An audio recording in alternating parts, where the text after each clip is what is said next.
Shalom, party people, and welcome to the 12th C. So, been working through the SMART-G algorithm and what that looks like on the spiritual side of things as well. We're in C, circulation. So, blood goes round and round in the body. What does that blood do? You inhale, that blood gets full of oxygen because it has been pumped from your heart to your lungs. Your lungs fill up those red blood cells with oxygen. You exhale. Those red blood cells have dumped all of the waste, and it is exhaled through carbon dioxide and other gases. Your red blood cells also carry nutrients that it has gained from your stomach and your intestinal linings. Your red blood cells do a lot. They also carry physical waste from your body and drop them off where it's supposed to. Your red blood cells are the delivery mechanisms for the body. You know, it's like the truck drivers that drop everything off and actually keep this nation afloat. It matters.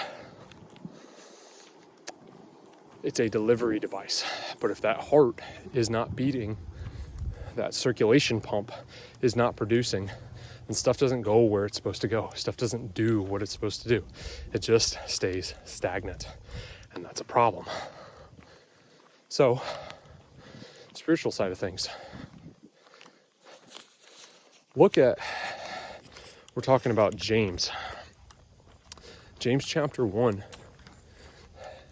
has an aspect of where we hear his word and we do it. We don't just hear his word and forget about it and move on. We're supposed to hear it and do it, and that's important. And then in James chapter 2, it follows up where we're going into that faith without works is dead. So we have received the good things that he gives us, but are we actually acting on them? Are we actually acting them out? You know, you show me your faith, and I'll show you my faith by my works. Or you claim to have faith, and I'll show you my faith by my works. That's what James is talking about. And it matters. It is belief that is in action. It is hearing his word and then actually doing it. It matters, and it matters a lot. Galatians 6 hits on that we're supposed to sow and we reap whatever we sow. Is it good or is it bad? Is it prideful and boastful in what we're doing? Or is it actually for the betterment of the people around us? And that matters a lot. And it actually goes into doing good for others for the right reasons. Proverbs 3 has a line in there, I believe it's in verse 27, that talks about not withholding good from those who are around us, especially if it is within our power to do good for them or to them. It is amazing to me. There are aspects all throughout Scripture that we're supposed to listen and obey. We are supposed to hear and do. We are supposed to walk in his ways. And so much of it involves what our heart set is and what we're actually doing. But the whole point is doing. It is faith in action, not faith that has no action. So that matters a lot. What are you doing based off of your faith? Is your faith spurring you to go love on people?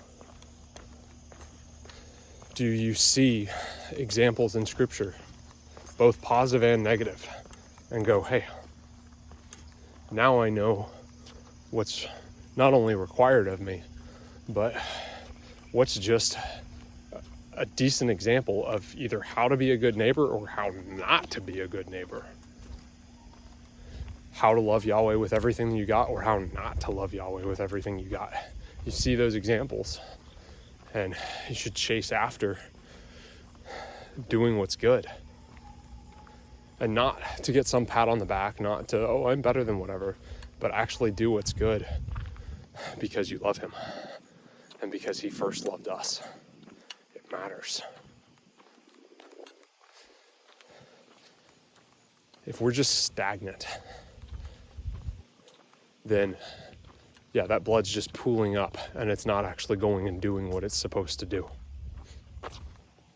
It's not being the delivery mechanism of the faith that matters. So what do we do about it? Read scripture. See those examples. See the faith that other people had. And go live it out. And maybe it just takes doing for a little while.